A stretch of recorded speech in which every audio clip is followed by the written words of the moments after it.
Bakuaku Sentai BoonBoomger has finally made its debut. The 40th entry in the long-running Super Sentai series has brought with it a myriad of franchise staples back from the grave and into prominence.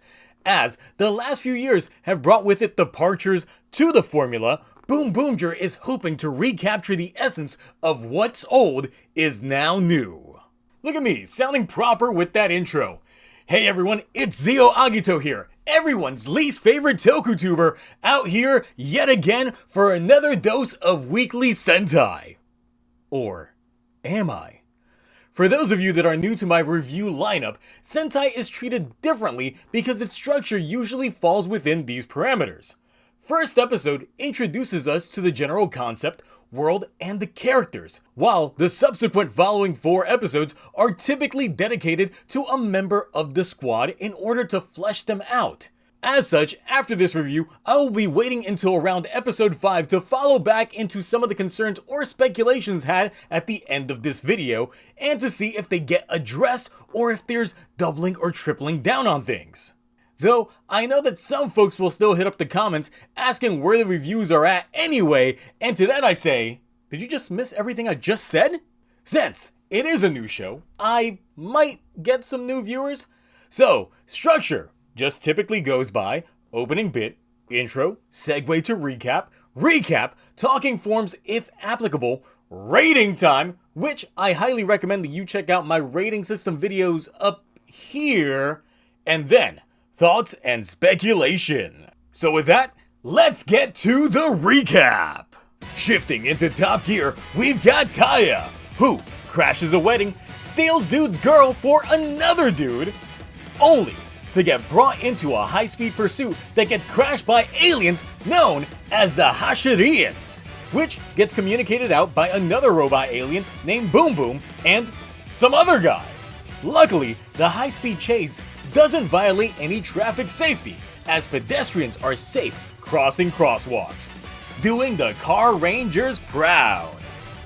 Though the fire hits on rapid, we get to see that Taya's hot new car has transformation abilities, shifting colors and bringing out the big guns to thrust itself upwards. It's here that we get a quick cameo of Orange Man, followed by a smooth transition to smooth cash, because Taya has infinite money and is about to pay for new girl Mira's new threads, since the Hashirians want that wedding dress. This, of course, stalls the delivery process of Mira to her mans, but that's fine, except it's not. Either way, Catgirl Itasha has penetrated that dress, hit the ignition hot and fresh from the never mind. Giving birth to the wedding dress Gruma. Is that right? Wow, really original. Armed with the devastating ability to put everyone in wedding dresses, taking in the screams for fuel. But being that the monster was made from Mira's grandmother's dress, it kinda needs to come back safely. So here comes Taya's first on-screen transformation! Yeah, I couldn't help myself. Boon Red starts styling and profiling on the screwheads, using the Heelys to drift and the back wheels to holographic shift. Truly, an episode 1 choreography that impresses Mira. But not before Blue Boy Ishiro shows up to take her to her original destination. But she ain't about others guiding her places, and takes control of the wheel herself, crashing back on set, saying that she wants to go where she decides to, and decides that she wants a tire on her face too. Grabbing a spare Boom Boom changer from the glove compartment, and where she and Ishiro transform and roll call, giving us a flashy fight and even flashier finishers. The leftover fumes get ate up by Yarukar and taken to Not Rainbow Road. Luckily, the Boongers already got stacks of cars ready to roll, giving us the Rangers on a set cockpits. And the villains with no idea on what the hell is even going on. This goes from Mario Kart to F-Zero quickly as it becomes a death race, just to pop Yadukar out and Wedding Monster now big. As such, we got a god tie with explosive action. Though, the surprise blow comes when BoonBoomger Robo unscrews the monster, leaving them naked, caged up and sliced up like a wedding cake, freeing everyone from their wedding dress nightmares and beginning the adventures of our main trio. With this episode of BoonBoomger, we get the debut of our first 3 Rangers plus the main Robo. So with that, let's talk forms.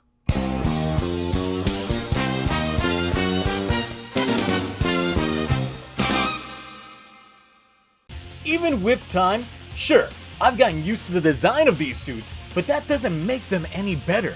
The suit design in itself is, look, it's pretty alright. I just wish that the color from the upper half extended down to the pants. What gets me is that the front looks like it has a zipper, but then there's a visible zipper that's on the back, which just looks off when you look at the front. Like, why do you need 2 zippers? What are you, Tetsuya Nomura? The tires on the feet functionally make sense, and although we saw the execution of the need to having wheels on the back, especially when it came to their transformation with their machines, it still looks off. These are still some of my least favorite suits in Sentai, but it really just comes down to the helmets. The helmets are the worst part. So, look, I'm gonna stand by my short. Bondrio Banderas, aka Boom Boom, aka BoonBoomger Robo, actually looked pretty sleek in motion, and the suit, when actually a suit, looks pretty good. Can't say the same about the toy.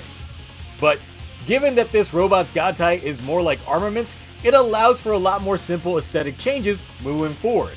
It does seem to be encroaching hard onto Kara's turf when it comes to car toys though. Rating time! Episode 1 of BoonBoomger has a lot of staples seen in a lot of first episodes. It's flashy, its fight choreography is top tier, it was a visual showcase to the aesthetics, and a lot more return to form for this series. There's not much given to us about the characters, as they do rush through a lot in the pacing, which is to be expected. But there were some nuggets of info that I would like to know more about. This episode, as it stands, did win me over when it comes to the Meg fight and the end comedy that was thrown into the bit.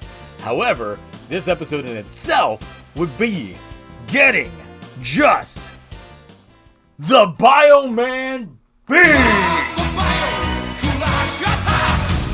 So let me just get this out the way first and foremost, and it comes with what this show presented that is very formulaic of this franchise. We've got transformation sequences that are both real-time and stock footage, which is not a net negative, but there are a lot when it comes to the finishers and the movesets that, if reused, will start becoming boring. We've got the return to roll calls, when the last few years gave us few and far between. But once again, if this starts happening every episode, it'll start to bore after a while. It's a lot of things I have to be cautious about going into this, because as refreshing as going back to basics may be, there is a reason why they changed the formula the last couple of years. And I don't think reversing those changes after such a short amount of time is an overall smart choice. My hope is that this will be a few and far between instance, and they change or spice things up each time. Then, there is also the expectations that this is obviously a first episode, and what you get is not exactly what you'll see going forward. This can be said for the fight camera work and the mech fights. But who knows, they could actually keep the fighting as dynamic. And I'm hoping that they do keep the combat as bombastic as we saw here. But once again, that's where the next set of episodes really come into play. Now, in terms of the characters, we kinda don't know much. Taking the press conference out of the equation and look at what was just presented here within the first episode, Taya out here is a delivery man, but he seems pretty set when it comes to cash. Nothing is properly alluded to within the episode if he's just some rich boy or if it's through boom boom hackery and imagination. But I'm more prone to believe that he is a rich boy, given that Orange already knew about who he was from just a small glimpse of what we saw of him. Ishido, we really know nothing of outside of already being on the squad. And Boom Boom, we know even less of, as everyone just kinda appears in this show. The team is already established, base established, and they already have several vehicles. So there's room in future episodes to give us the backstory, probably in Taya's character-focused episode. The Hashirians also just show up, and there's really no indication as to why they were actively targeting Taya and Mira. Just that they happened to, and cross path when getting to Earth, and just conveniently encountered them. There is the statement of them being the first Hashirians on Earth, so there's also a clear sign of more to come later.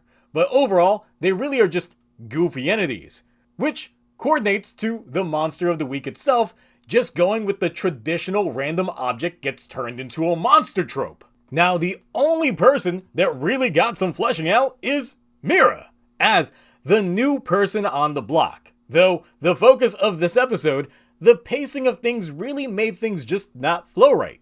From the wedding in one moment to being picked up by her actual boyfriend, the theme for Mira seems to be that up until now, others have been deciding her life for her, and it's time that she relies on herself. It just took her seeing how extravagant Taya is doing his things his way that made her see and finally embrace the happiness of freedom and fighting monsters with a tire face.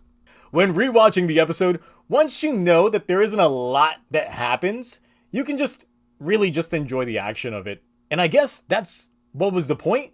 Really not going too deep into things and really just going without much of an explainer.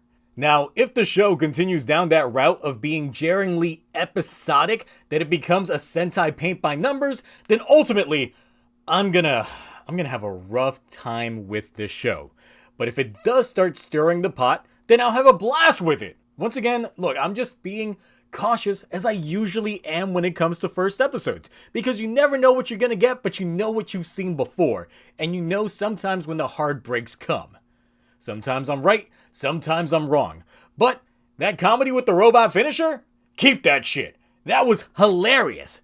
They keep that up, and you know what? I might stick around just for the bits. So anyway, those are my thoughts. What are yours? What did you think about the first episode of BoonBoomger? Suits? Better in motion? How about the return to basics? Liking it so far? Want it to stay this way the whole show? Or do you want some mix-ups and shake-ups? Also, what do you hope to get with this particular show? Anyway, that's it for me. See you soon on the next Boon. Until then, bye.